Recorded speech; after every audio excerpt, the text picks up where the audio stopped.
hood, if you will, and it's fascinating the immunity you see and don't see in some of these things. So this guy really generated no immunity. There's not a lot of, we do multiplex stain on all these things, and it's remarkable how few infiltrating lymphocytes and other immune cells we'll see.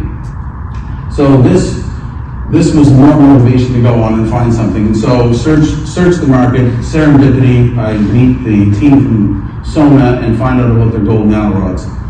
As you know, gold is essentially an inert metal until you do something to it. This is the optimal shape, is to create this rod-shaped form, which you can tune by stretching it and manipulating it to be activated or excited by near-infrared light. And so we use those properties. These things are the only gold nanorods produced on the planet that are actually toxin-free. They've been validated by two groups in the States to prove that this is a safe process.